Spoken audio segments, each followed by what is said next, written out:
Hello everyone, this is Dr. Ahmet Ergin. Today we are going to talk about how to flush out your blood sugar overnight. A few easy steps. Now first let's talk about why is your blood sugar really up in the morning, right? So there are a couple of reasons for that. Well, if your blood sugar is high to begin with, by the time you go to bed, it'll probably be high more than likely in the morning.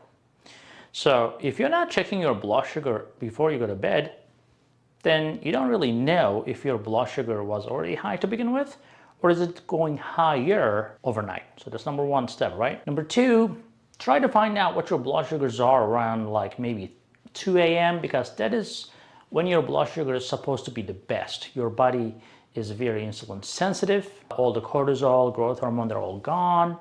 Nobody's home. And by the way, if it is gonna go down, if you're on insulin or something like that, 1 to 2 a.m.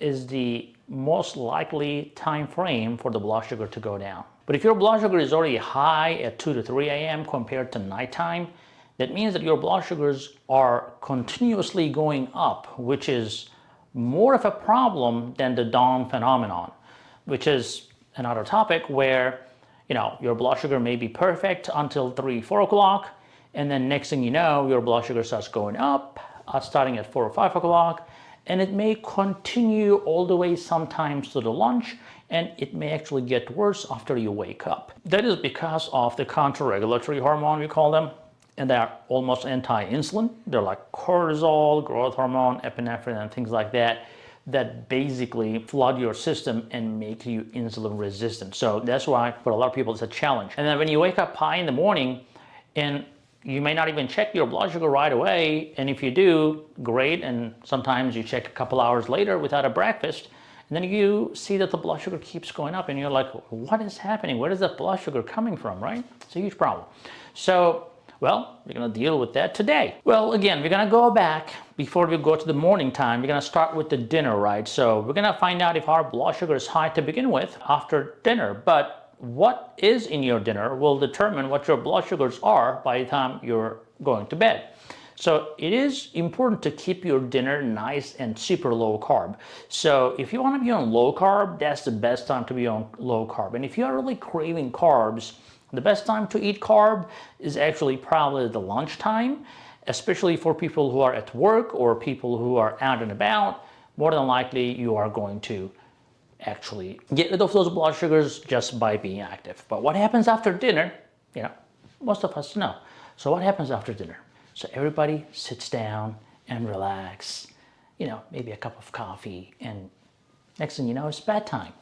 And what did you do? Nothing, just sitting on the couch. That's even true for me. So who goes to exercise after dinner, which you should not be anyway. I mean, you should not be exercising after dinner. So the point is to have a very small dinner with almost no carbs and no snacks after.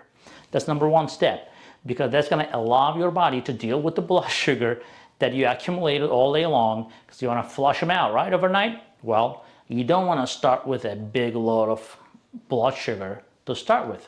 So that's number one. Number two, you have to exercise. I know a lot of people will have excuses. I have back pain, I have this pain, but you have to just be creative and find out what works for you. If you have upper body, arms, whatever can get your heart rate up. Because if you are sedentary, that insulin resistance will settle in more and more and more every day. It's almost like putting money in a piggy bank. A little bit of insulin resistance every day will be a big insulin resistance eventually. So make sure that we exercise so your body actually sucks in the glucose.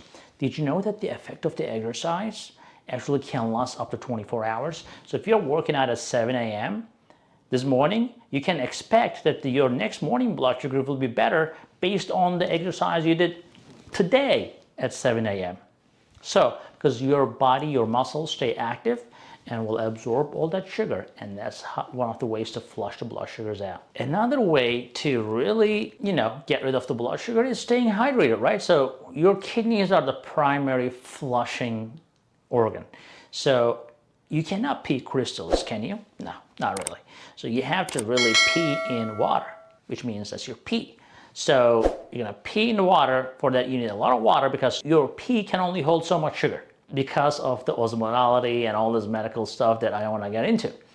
But if you're dehydrated, of course your kidney will struggle to get rid of all this sugar. Now, if you are trying to hydrate yourself though, you have to be careful. If you're hydrating yourself late in the evening, then you're going to be getting up too many times at night. And that may not be very good for you, because then your sleep is interrupted, and that can by itself can cause problems in your blood sugar levels. So some people even get up and eat. That's, things happen. So you want to stay asleep all night long, and that is one of the best ways to also help yourself. But if you are hydrated during the day, and if you don't have a big carb meal at dinner, then you will be able to slowly eliminate that without having to get up like 5 times at night. Let's talk about medications, right?